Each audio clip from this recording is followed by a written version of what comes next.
What is up, everybody, and welcome back to what is looking like the final episode of the All Things Liverpool podcast of the season. We are here. We are the last game in what has been an unbelievable campaign. So many highs, very few lows, lots of drama, entertainment, and everything that you want from a season. I mean, in fact, not even everything that you want, everything that you would have hoped for, and things that have exceeded your expectations, and that's what's happened with Liverpool this season. From the first game of the season, the games that we had in between, and some of the matches and some of the results, and where we've gone, and some of the victories we've had. It's just been a wonderful, wonderful season, and of course, now we have the big one on Sunday with the Champions League final. A huge, huge match. Of course, coming up against the team in European history with Real Madrid, and their pedigree in the competition, and how many times they've won it. 13 times, could make it 14. The players they have, of course, with Benzema, probably in my opinion, I think. In fact, we'll probably talk about this a bit later, but a potential Ballon d'Or winner this season. Vinicius Junior, of course, a very good talent. Rodrigo there, and I mean, the midfield of Cruz, Modric, and Casemiro is still, one of the best trios in the game. So wonderful occasion it will be on Saturday in Paris. In a brilliant stadium, the Stade de France. 80,000 seat stadium. Really nicely designed, and just a lovely venue. But before we get onto the Champions League final and previewing that, what better place to start than last weekend? And as you can see by the big grin on my face, I'm not overly disappointed, because at the end of the day, on the 15th of January, we were 14 points behind Manchester City. We weren't playing well. We were conceding too many goals. We were just looking like the Liverpool team under Brendan Rodgers, and the Liverpool team when Klopp first took over, in the sense that it was too easy to play against us. It was easy to get through our midfield, get through our defence, and we weren't keeping many clean sheets. And then Man City, they were on a roll. I think at the time, after they beat Chelsea, they won. That was their 11th or 12th win in a row in the Premier League. So again, a ridiculous run, something they did similar to last season, and something similar they pretty much do every year under Pep Guardiola. So they were looking bang at it, and it kind of seemed like formality.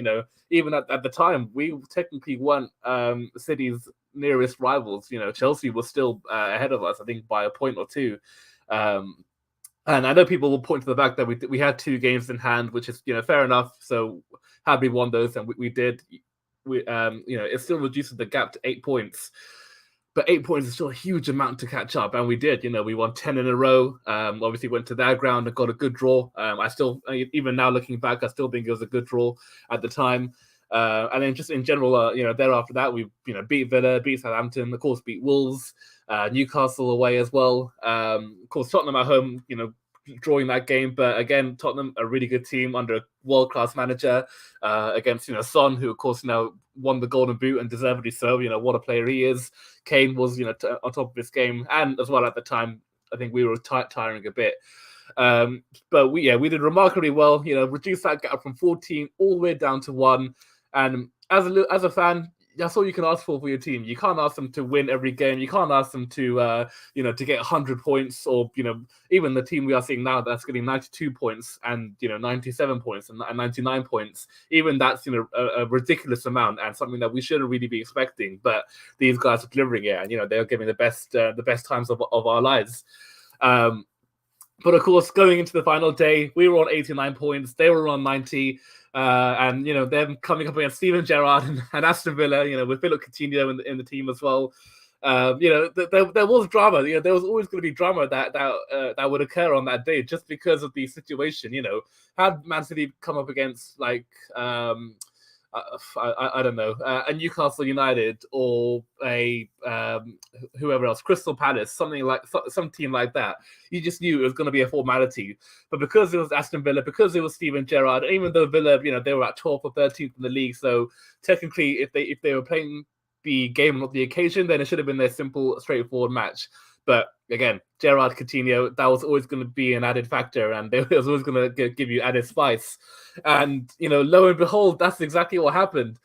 But ironically, the drama wasn't happening at the Etihad, was it? It was happening at Anfield, and against Wolves, City, a few weeks ago, they wiped the floor with them. I mean, well, City technically wiped the floor with them in terms of the scoreline, but in reality, Kevin De Bruyne wiped the floor with them. I think I mentioned it last week when I was previewing the Wolves game. City win that game because of De Bruyne. Simple as that. Because of the brilliance and the player that he is, and that's what a world class player can do. They can single handedly win matches. As we've had this season through Salah and through Mane and other players. But Wolves, they have been a very good team this season. Very, very difficult to beat. When we went to their ground back in December, we needed a 90 injury time winner from the legend Divock Origi. In fact, I think I'll talk about him in a minute or two because he deserves a mention for what he's done for us. But yeah, at their ground, it was a very difficult game. Very tight, very compact. That back five, is so well drilled. That midfield of Moutinho and Neves, two really hard-working players, but on the ball, unbelievable as well. The range of passing they have and the quality and the execution of their delivery. They were always going to be a threat. But as for their goal at Anfield on Sunday, it was a really annoying goal to concede. It was just a long goal kick from Jose Sa, and Konate, again, wonderful player this season. He's been unbelievable for us, and he's been crucial for us to be able to rotate between him and Matip and Gomez, so none of those players are playing too much and are at risk of picking up an injury. So his addition has been wonderful, and I can't really fault his performance. Too critically this season, because when he's been called upon, he's pretty much delivered 9 times out of 10. But with also on the flip side, you still kind of see why there are mistakes in him, because he is 22 years old, he's still young, he's still progressing and developing. And on that occasion, as a 22-year-old, as a slightly inexperienced centre back, he might have been better. In years to come, he will either eventually win that header, he'll judge the aerial ball better, or he'll drop off and, deal with it eventually. That's what an experienced centre-back would do. That's what Joel Matip would have done had he been on that side. That's what Van Dijk would have done had he started.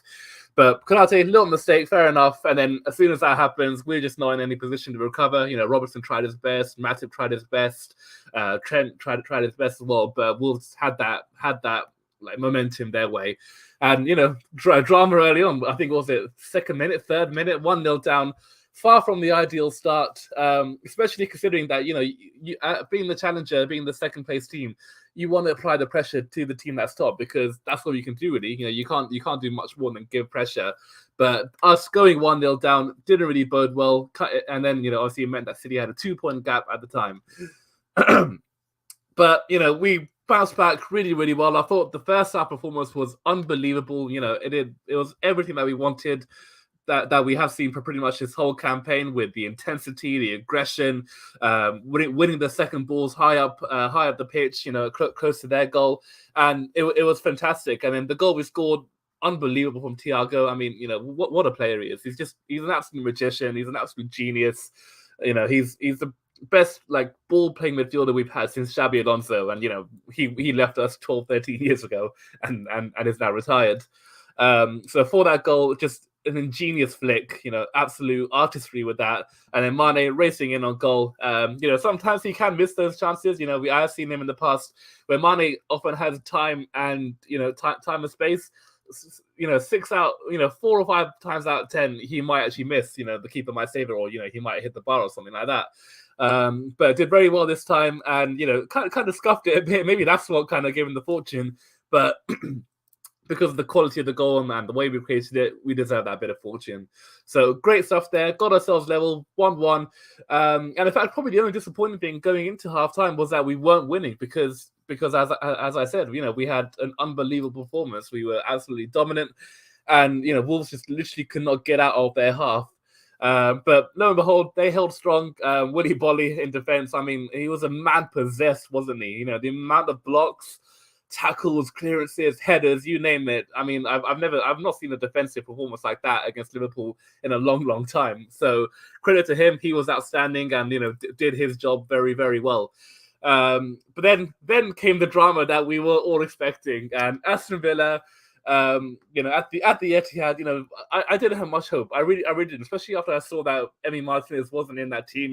He's a very good goalkeeper in the league, one of Villa's best players, and I thought, okay, if Villa have their strongest team out, maybe have a chance. But then, Robin Olsen was in goal, a guy who was at Everton, I think, last season. And even then, he was second choice. So he came in today. I didn't really have much hope. But credit to Villa, they hung in there. I was flicking through both matches, and every time City were in the attacking third, it was panic stations. If you did watch the Man City game or even watch the highlights, the amount of times balls flashed across the box, blocks, clearances, anything like that. So there was an element of fortune that Villa were still level. But you get that luck in Premier League games, and it does often happen, irrespective of where you are in the league. But Villa going forward, they were always a threat, and excuse me, and going on that right side where City started Fernandinho, which I thought was a crazy decision. I mean, to play someone like that, 37 years old, he's not the tallest right back, not the tallest player either. He's like 5'7", 5'8", something like that, maybe 5'9". 37 years old, really slow. It's something going to cause you problems, and that's essentially kind of how the goal came from, the first goal anyway, because it was on that left side. I think it was Buendia and Digne on that side, and Buendia putting it left on the overlap. Digne, great cross, and then Matty Cash at the far post. I mean, fair play to him. A right back.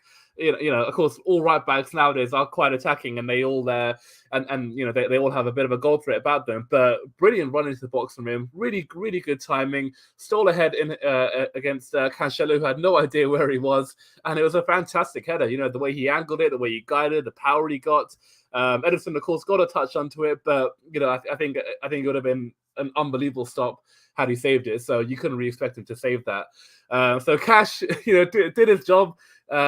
Digne, ex-Everton supplying the goal. I think had Villa won that game and we won, Digne probably would have lost a bit of credit with Everton supporters. But at halftime, we were doing it, and it was something crazy. I mean, the way the fans reacted at Anfield, the way City reacted in their game. I mean, you still felt though that okay, we're drawing. We should still go on to win it. We could still go on to win it. We could also go on to lose it. And that was the kind of game it was. And Man City, you still expected them to come back. They've been 1-0 down before. They've been 2-0 down the week before against West Ham, and they'd come back. So going into the second half, in both games, we had to fortunately take off Thiago, who was injured. We'll talk about him as well when we preview the Champions League game. And we brought on, I think James Milner came on.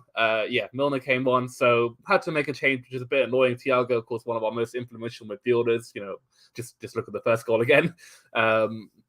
So he's been a wonderful player for us, and of course annoying that we had to play 45 minutes without him. I just seen a comment there. Hello, Silamani. So in the second half, pretty much a replica of the first. Difficult game, tough opposition to break down, and it was basically a replica.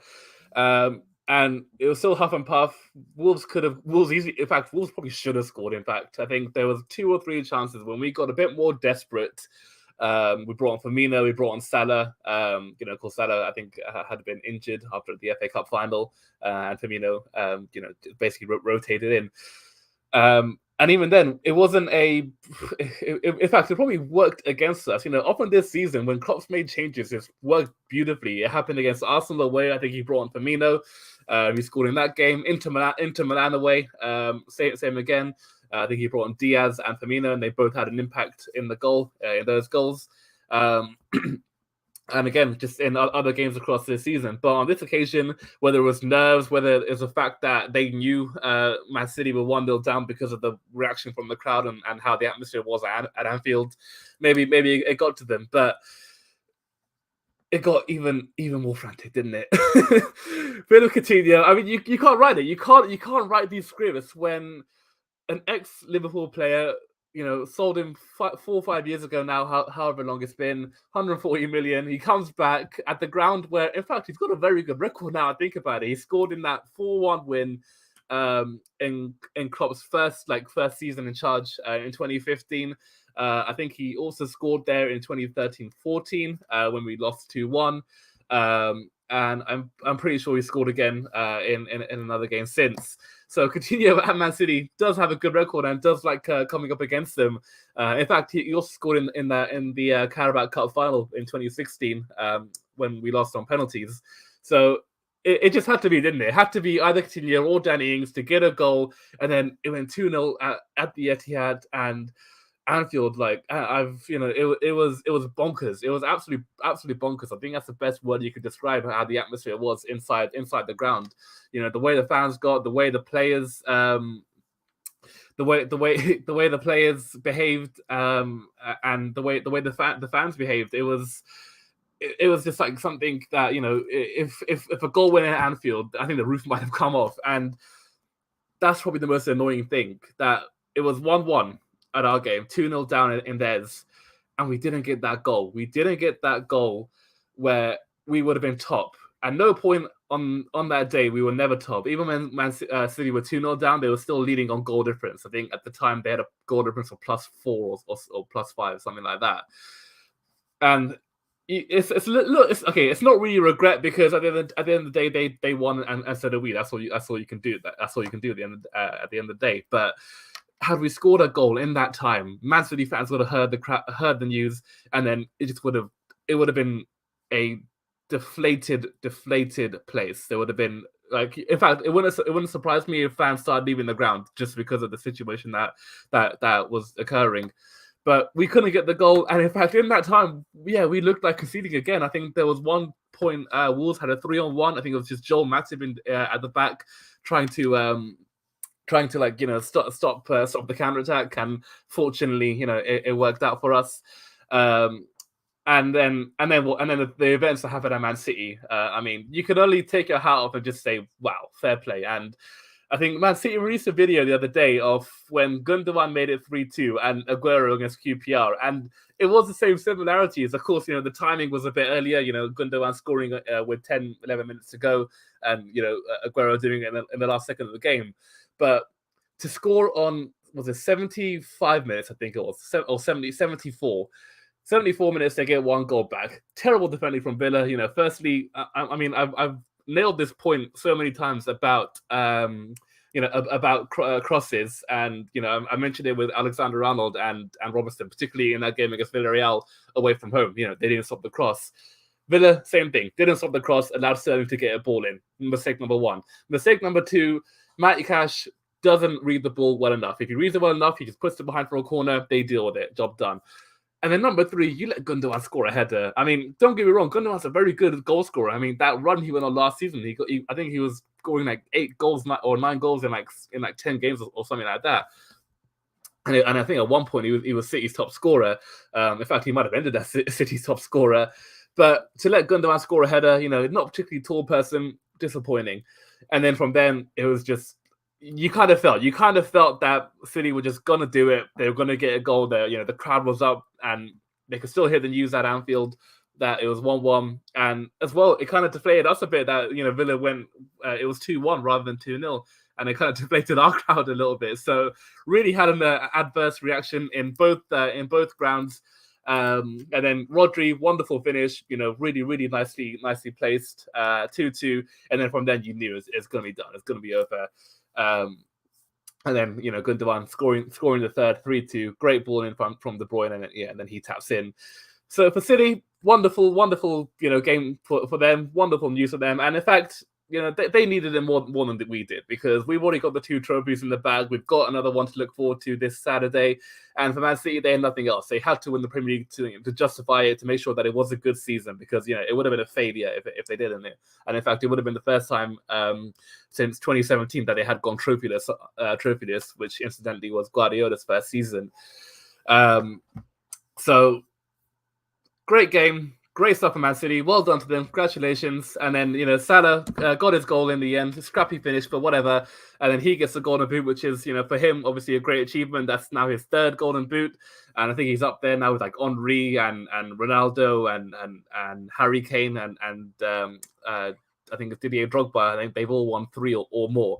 So great for Salah to be in that company. Also, well on to Son as well. Same amount of goals, 23 goals. Unbelievable achievement, especially for a guy who doesn't take penalties as well. So brilliant stuff for him and for Salah. And of course, Salah winning the Playmaker Award as well. So he also joined Kane, who did the same thing last season when he got the most goals and assists. And I think that's now 4 or 5 players in Premier League history to have done both. So great for him. Salah scoring, Robertson rounding the scoring off. And then that's it. Ended on 93 points for them, 92 for us. And I mean, what more can you say? It's not as heartbreaking as it was in 18-19, because at the time in that season we had a 7-point lead, which we could have made it 10 had we not lost to Man City. And we also could have made it 7 again when City lost to Newcastle, and I think we drew to Leicester the night after. So we threw away a lead then, but on this occasion we were always chasing, we were always trying to catch up, and in the end City held strong and fair play to them. So well done to City. We'll be back again next season, don't you worry about it, and I'm sure it'll be another wonderful and another thrilling campaign in the Premier League. And just to answer that question about James Milner, no, I don't think he's bad. In fact, I think he's unbelievable. He's a 37-year-old midfielder. He's still playing at the highest level of the game. And Trent Alexander-Arnold said this a couple of weeks ago, where without Milner in that dressing room, we do not win half the things that we have won, because of that mentality, because of the persona and the behavior he has in and around the training ground, the way he looks after himself. He's probably the first in training every day, probably the last to leave every day. And, that's probably what, and that's exactly why we Klopp's offered him another year extension, because he's so good and he's so important to that team. But anyway, that's it for the Premier League. And of course, let's turn attentions to, in my opinion, the bigger game. The game that's City fans will be wishing they were here. They blew it against Real Madrid, didn't they? Conceding two goals, or a 2-0 lead in injury time within the last 5 minutes. I mean, ridiculous circumstances. Should never have happened. They were the better team. They were the better team in both legs. In fact, they probably ruined that first leg when I think they were 2-0 up. They should have been 4-0 up. Didn't take those chances, and then Real Madrid got back into it. But here they are, Real Madrid. They're in this competition, rightly or wrongly, maybe a bit luckily. In fact, I will say luckily, because again, Man City should have had a bigger lead in that first leg. Should have seen the game out when it was 2-0 on aggregate, or 2 goals up on aggregate with 5 minutes to go. In the quarterfinals as well against Chelsea. I mentioned this once or twice, but that first leg, the third goal in the first leg at Stamford Bridge doesn't happen if Rudiger and Mendy clear their lines. And then in the second leg, Chelsea went 3-0 up, but an unbelievable ball from Luka Modric. I mean, out of the world kind of pass. And then, Karim Benzema scoring again, but the Benzema goal doesn't happen if Rudiger doesn't slip. And even then, Chelsea had numerous chances to score again. So unbelievable, yeah. Real Madrid got it by luck, but you make your own luck, right? And Benzema, he's one of the best in the world, one of the most prolific players in the world. I think he's hit 45 goals or something like that this season. A figure that's not been seen since when Ronaldo was there. And I think Ronaldo did that maybe like 6, 7, 8 years ago now. So unbelievable player, and one definitely a very dangerous player. Don't get me wrong. We'll obviously have to keep an eye on him. And of course in midfield, it'll be interesting to see who they play. Of course, they can go for that experience with Modric, Kroos, and Casemiro, which of course has its benefits because they've been there, they've done it, they've won it 3-4 times now. And they are they've seen it and done it. But on the flip side, you look at the mobility in that team, you look at the the legs they have, which they don't. It's as simple as that. Modric is 37 years old. He's not going to sprint and run 100 kilometers a game like most players do nowadays. Same with Kroos, same with Casemiro. So it'll be interesting to see if they bring in Valverde into that midfield or Camavinga. So choices there to be made. And of course, at the back, they aren't the same Real Madrid team that beat us, 4 years ago. Dani Carvajal, of course, is still there, but, a little bit older now, a little bit slower. Still very good, don't get me wrong, and still one who is extremely reliable, but again, not the same player.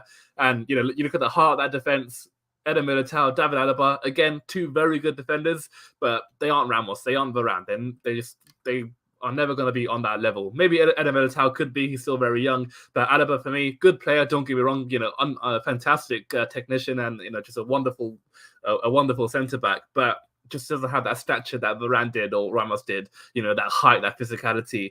And then, of course, I left back again. Fernand Mendy, very good left back, very reliable, very solid. But Marcelo, at the time, he was a trendsetter. He was the best in the world. No left back could compete with him. And then now you're looking at the replacement. It's just never going to be that way. And that's understandable because Marcelo set the bar so high.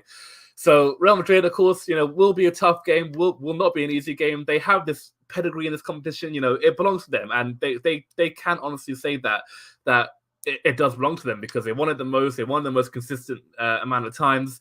And, if you were to add up the second place winner in all time, AC Milan with 7, and then the third in all time, which is us and Bayern Munich on 6. If you did put those two teams together, they would have 13, and Real Madrid have 13. So it's the reason why they're the best. And, they will obviously feel confident. I've been looking at all the quotes recently. Dani Carvajal's been coming out speaking about how confident he is, and he thinks Liverpool won't have much of a chance. Karim Benzema, saying something similar along those lines, and just in general, yeah, Real Madrid feel very confident, as they should be. Of course, they also won the league in Spain, won it very comfortably too. But will I take confidence going into this game from our perspective? For starters, after last Sunday, I was fairly worried because of the injuries that we picked up. So Van Dijk was ruled out for the midweek game against Southampton and then couldn't play against Wolves. So annoying in that aspect. Salah again had to come off of the bench, couldn't start, but he came on. That's fine. He's fully fit now. Fabinho, I'm not sure if he was on the bench. He had been in training, I know that, but he wasn't in full training.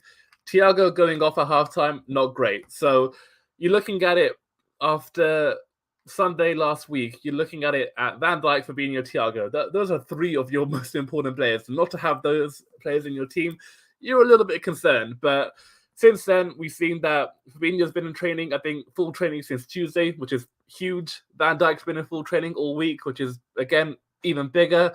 And Thiago was the biggest one. For me, a player like Thiago, I mentioned this a lot of times now, but I can't stress this enough. There is no midfielder like him that we can replace, that we can change. Sure, there's Naby Keita, who's along the same lines in terms of that passing ability and that flair, but Thiago's just something else. And now there is a more than good chance now he will start. Not even, I think he'll definitely be on the bench. I think that's guaranteed now. But I do feel confident that he will start. And even then, if you've got an 80% fit Thiago, 85%, 75%, you got to start him because it doesn't matter now. This is the last game of the season. If he gets injured, who cares? He'll have 2-3 months to recover and to rest up and to recuperate, and then he'll be back again, in August. So for me, Thiago hopefully will win his race and will be available on Saturday. And if he is, huge boost for us. Same with Fabinho in that defensive midfield role.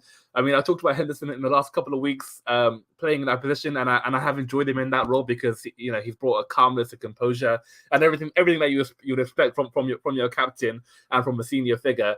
But when you got Fabinho and Henderson in that midfield, it just brings you so much more safety and so much more security and things that you would want to see in that Liverpool team. So for the team, of course, I think the back four is pretty standard. It'll be Trent at right back, no problems with him. Van Dijk will play, of course. Alisson in goal, Robertson left back. And in fact, the only conundrum is who you start at centre back. Do you start Konate, who's I think pretty much started all the knockout games? I think he was playing against. He definitely played Inter Milan away. I think he played Inter Milan at home as well. Benfica as well, and I think he did it as well in the semi-final games against Villarreal.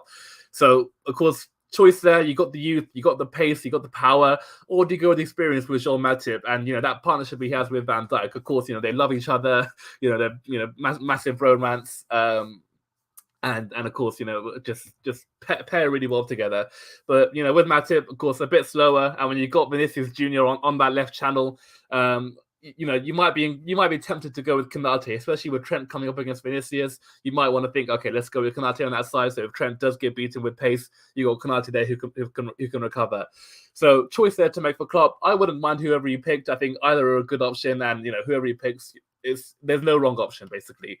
And then in midfield, of course, Thiago, and the comment there, of course, Thiago, there's no one in midfield who plays like him. The way he can manipulate the ball, the kind of passes he can make, and of course, the style of footballer he is. So him hopefully will start. Henderson alongside and Fabinho for me, and then of course up front, I think it's standard. I mentioned this a few weeks ago after we beat Villarreal. About the players like Jota and Firmino who could come into contention depending on the form of the front three. But right now, Diaz, no chance that he cannot start. He has to be in that starting 11 on that left channel. Mane through the middle, no question there. And then it depends. And then Salah, in fact, I think Salah hasn't been playing well. I've mentioned this several times now, but he wants the revenge. You can tell he'll be pumped. I mean, hopefully he still remains calm. He remains composed. He doesn't let the occasion get the better of himself, and it's kind of screws up for himself and for us. So Salah will play, of course, but hopefully we'll see the Salah that we had been seeing up until January or Christmas time. So that's the team. Hopefully we get the job done. It's going to be a great occasion. It's a Champions League final. It's the third time we've done it under Klopp. The second time we could win it, and he'll be emulating Ferguson if he does go on to win it. And of course Ferguson did it in 20 odd years. So Klopp could be winning 2 Champions Leagues in 5 or 6 years, which is a ridiculous achievement. And it will cap off what has already been a very good season. Don't get me wrong. Even if we have to lose on Saturday, of course it'll be disappointing. But it's still been a top season. Pushing City that close, getting that many points. Getting the results that we had received throughout that season, the 5-0 at Man United, the 4-1 at Everton, and some big results like that. Getting 92 points, getting to the final of the Champions League. That group stage record, of course, winning 6 in a row. I think it's the first time in British history. So it's been nothing but positive this season, and hopefully we can cap it off with a wonderful, wonderful finale and lift up, Big Ears for the 7th time. And then, of course, that will be it. That will be the football dead and buried for the season. There will obviously be the parade on Sunday, which will be very exciting. Irrespective if we win or lose, I think the club have confirmed that even if we don't win, there will still be a parade to celebrate the domestic cups, which fair, I think is fine. By all means, and that'll wrap up the season. And then, of course, we'll move on to a lot of matches off the pitch, which is, of course, transfer talk, contracts, all of those things. And I think the best way to start is talking about the front three, who have all been talking about their contracts over the last week or so. And as you see there at the bottom, Mane, Salah, Firmino. So we'll begin with Mane, and it kind of seems like a goodbye. I think what his comments were. Let me bring them up right now, because there were some pretty telling comments. Where he didn't really give away too much, but he also didn't say much, and in more ways than one. That's kind of that kind of says a lot. So let's just get it up right here quickly. Sadio Mane, here it is. So Bayern Munich have made Mane their primary target, which is of course the one who's I think the club that's been heaviest linked at the moment. And then Mane on speaking, I think to Sky Sports at the time, he said, "I will answer after the Champions League whether I will stay or not. I will say after the Champions League."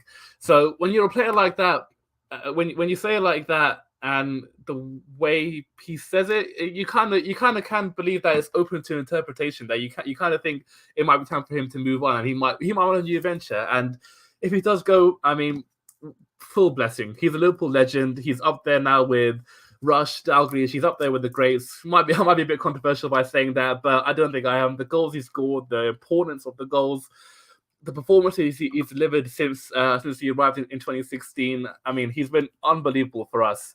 So if we were to lose him this summer, if he is to say goodbye, I mean, what a service he's given to us. Over 100 Premier League goals. He's joined that illustrious company that only a few have achieved, and it's just been unbelievable for us.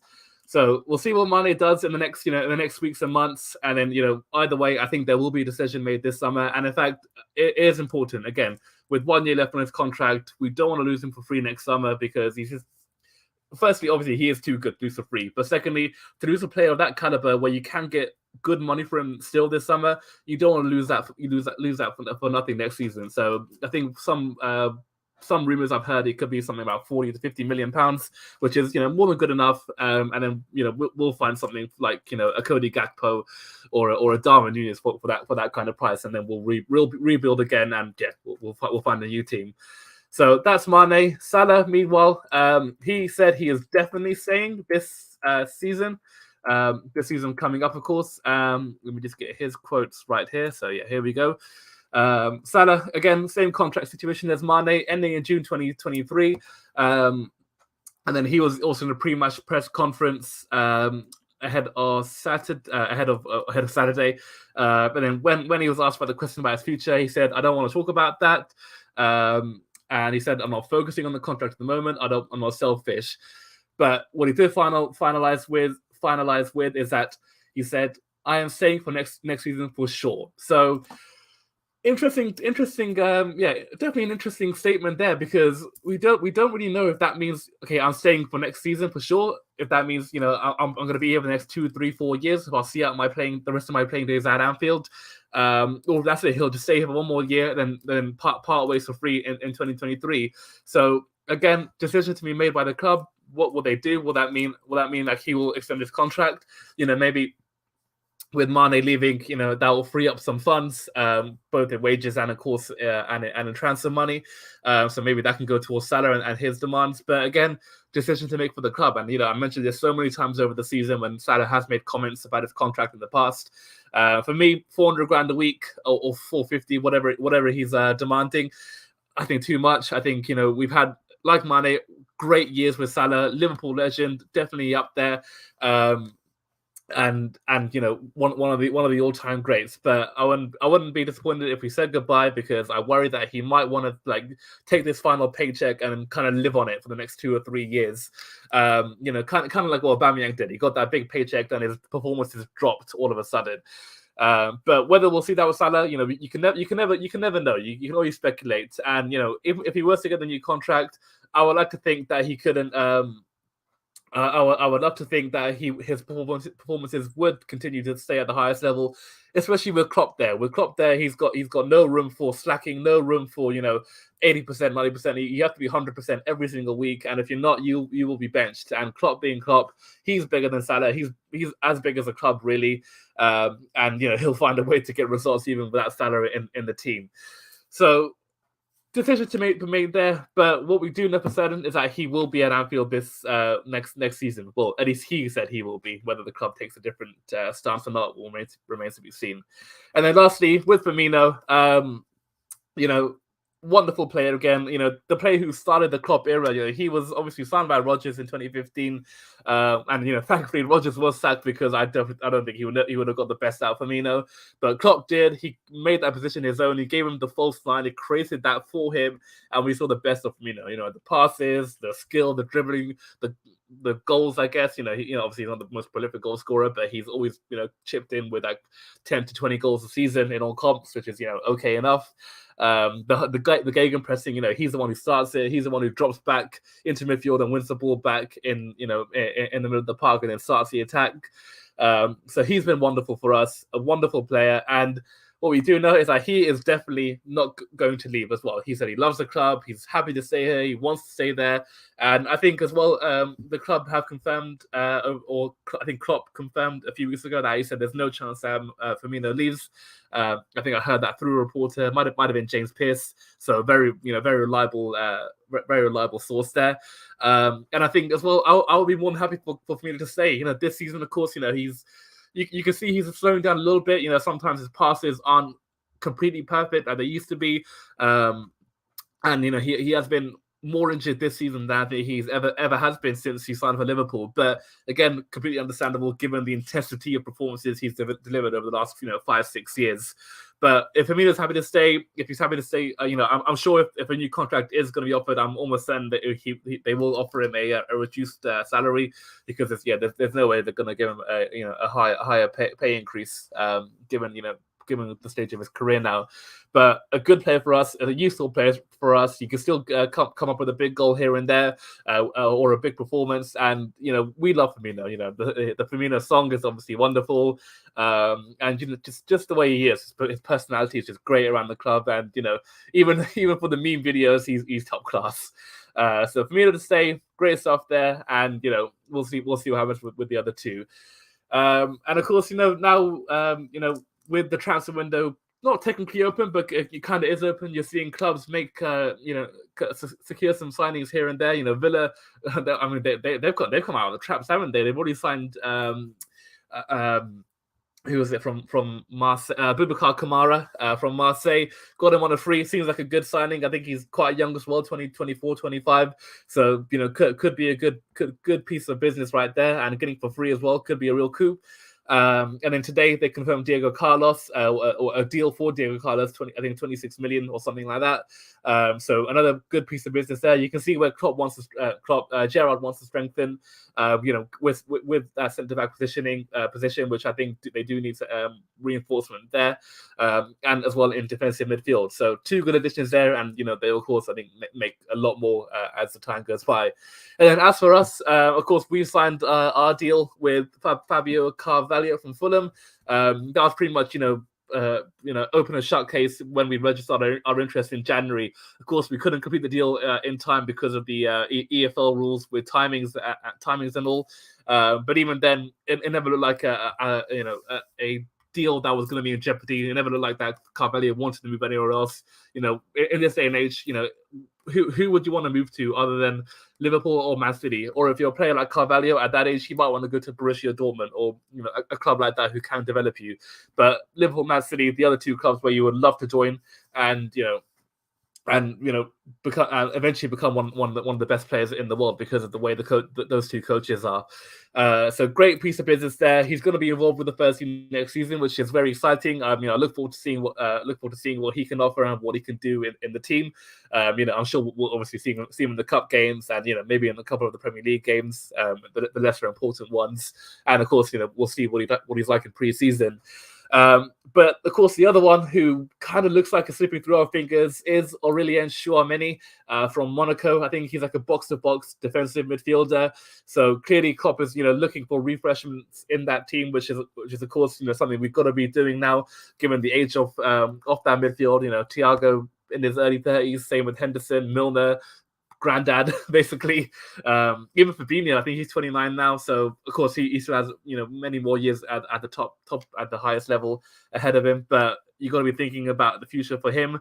Oxlade-Chamberlain looks like he's on his way out, and even then 28, 29. Naby Keita I think is 28 as well. So you can see they definitely want to look at that midfield position. They want to try and find, someone like when Fabinho was when we signed him, 24, 25, like with Diaz in January, a 25-year-old player, someone who can, come in, make a big impact immediately, but also has a lot of time and a lot of room for growth.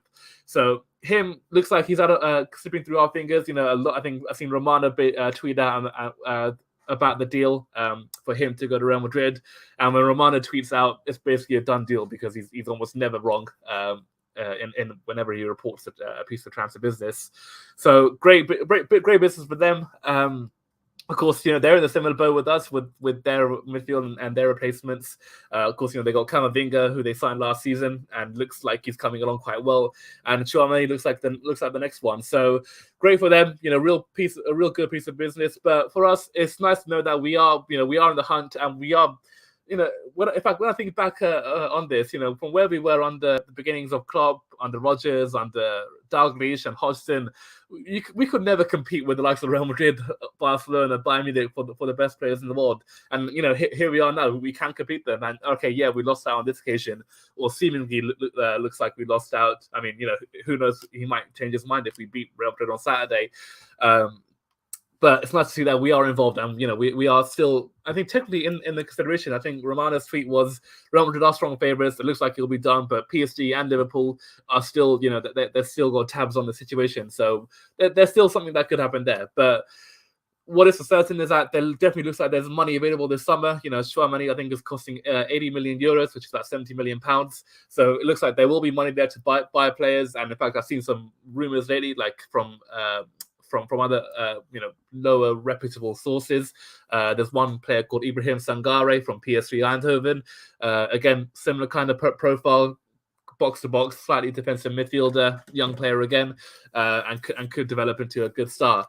So watch this space, and we will see who the club bring in, what more rumors will come across, and in fact that's probably that's how our shows will go on from the remainder of the season, because now the football is over. Of course, there's Nations League, but who cares about that?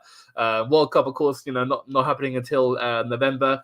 And that's it, though. We know football until July, when we have pre-season, which of course we'll do some shows here and there about that, if there's some standout performers, if like Fabio Carvalho does anything good there. But that is all we've got for today, and that is all we've had for this season. So I hope you've all enjoyed this series. It's been an absolute ride. It's been a wonderful, wonderful journey, and full of highs and not many lows. And of course, this won't be the total end of the podcast, as I just said. We also have some shows here and there, probably on a less frequent basis, given the lack of the lack of discussing points that will be available. But there will still be stuff to talk about, and hopefully, Liverpool will be busy over the summer. But anyways, that is all we got for today. Hope you will enjoy this podcast, and we'll see you all again soon. Bye.